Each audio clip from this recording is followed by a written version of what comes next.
am excited to show you our new and improved assessment bank. When you log into Summit K-12 from your teacher dashboard to access the assessment bank, you're going to click on My Course. And then from you're going to navigate to your course. I'm going to go to 5th grade. I'm going to click on Concept Mastery from my Course page. And at the bottom of Concept Mastery is the icon for the assessment bank. We'll click on that. And let's look at how this page is organized. This is your assessment bank dashboard. You'll notice that there are 3 tabs across the top: My Custom Assessments, District and School Provided Assessments, and Shared Assessments. Under My Custom Assessments, these are all the assessments that I have access to. You can see here under the status column, they've either been assigned, published, they're in draft, or they're archived. This one right here, 5th grade Matter and Energy, has been assigned and completed. At least one student has taken it and has earned a 55. Let's see what we can do from this dashboard. First off, we can create a custom assessment by clicking on the Create Custom Assessment button in the upper right-hand corner. We give that assessment a name.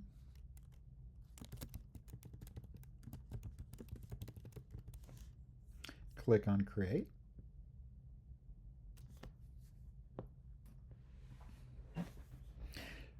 This is our assessment build page.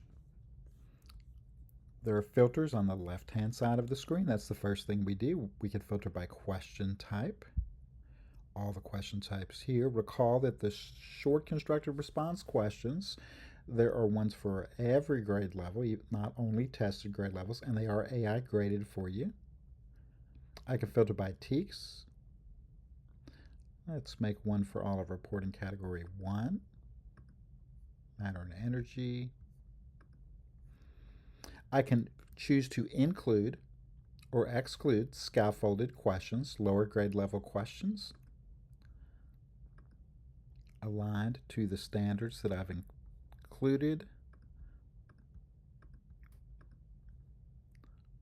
And when I do so, I have to come up here and be sure to include those in my search. Let's include those. I could filter by SEP. I could also filter by RTC. I could filter by DOK, or depth of knowledge level. That's the rigor of the question. DOK 1 are the easiest questions, and DOK 4 are the most challenging. All of the questions in the assessment bank that meet the criteria of those filters appear in this middle section. You can see that I have 8 pages of questions. To preview a question, I click on the eyeball. When I decide that I'd like that question and I want to consider it for use on my assessment, I click on the plus and it puts it over here in the right column. Let's look at a few more questions. Here's a short constructed response. Yes, I think I'd like to include that. I'm going to click a plus. Here's a drag and drop question. Here's a hotspot question.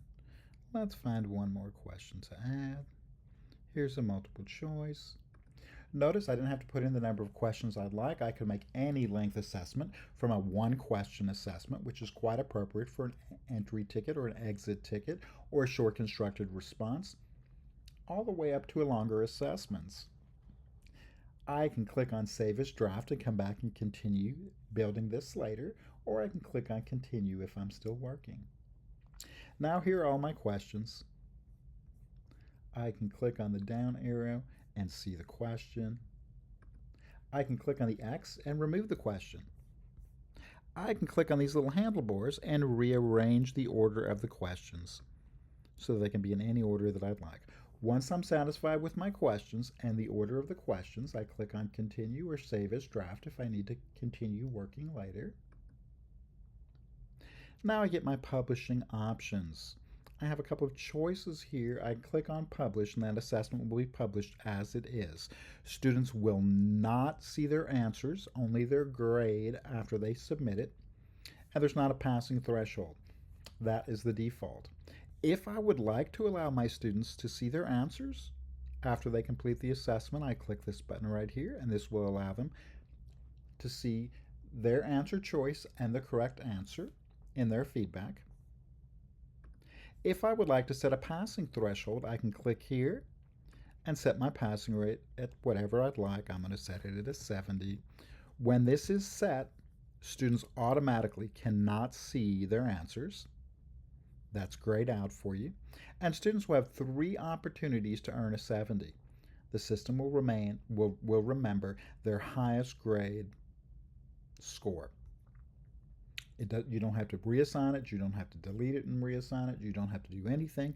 Students will automatically be reassigned that assessment if they earn less than a 70. From this screen, I can share with others, or I could publish. You can share also later, so I'm going to publish this assessment. And OK. Here's the assessment right here at the bottom of my list, matter and energy. Let's see what I could do. From this window, I can assign it right here. I can click here to preview it and see what it will look like when my students view it. Remember, as a teacher, the accommodations are always turned on for me. So I will always see text-to-speech, and for 5th grade, the calculator. I can scroll through that test to check it out. Make sure it looks like I want it to. If it does not look like I wanted to, there's an edit button right here. As long as I haven't already assigned it, I could edit it. And that's going to take me back to this screen where I can make any edits. I can click on these 3 dots right here. This is where I could share it, or I could archive it. So I could share it with another teacher, or I could archive it to say I'm done with it, I want it out of the way. I could also assign it. Notice there's an assign button right here. I can click on this button, select the classes I want to assign it to. It defaults to all the students. Give it a start date, a due date, and a close date. I click apply and assign. Yes, now it has been assigned to my students. You'll notice that there's some buttons across the top with some filters. This first button has me looking at all the assessments that are in my assessment bank. These are the ones that are published. These are the ones that are assigned. These are the ones that are in draft. And these are the ones that I've archived. I'm going to go back to all. And I'm going to show you on this one that's been assigned here and already has a grade. When I click on the 3 dots, I get another choice, report. I can pull up the report. It will show me the overall average. And then look, an IB analysis for each student. I only have 1 student in this class who's taken the assessment. But it shows me the questions I got wrong and the questions I got right. This is a 2-part question or a multi-select question, so they got partial points here, not all their points. Clicking back on my custom assessments. That's how to create an assessment and how to use this window. Also notice up here in this search bar, I could search by keyword, matter, and it pulls up anything with matter in the title. I could also search by date, range, and say I want to look for an assessment that I created between August 17th and today. Apply. It will show me all the ones I've created for that date range. I can come up here and click on reset, and now I'm looking at all of them. District and school provided assessments. Schools and districts have the ability to create and push out an assessment to their teachers at the district level or campus level. Should your district choose to do that, those assessments will appear right here under this tab. Notice that you only have 2 actions that you could do here. You can assign it or you can view it. You cannot copy it, you cannot edit it because it was a district or campus level assignment. You can click on the assign button to assign it to your class. You can click on the preview button to see and preview the actual assessment. This final tab are shared assessments. If a teacher shares an assessment with you, Jessica has shared 2 assessments with me. If she shared an assessment with me, there are 2 things I could do with that assessment. I can click on this first button and preview it to see what it looks like. I can click on this second button and copy it.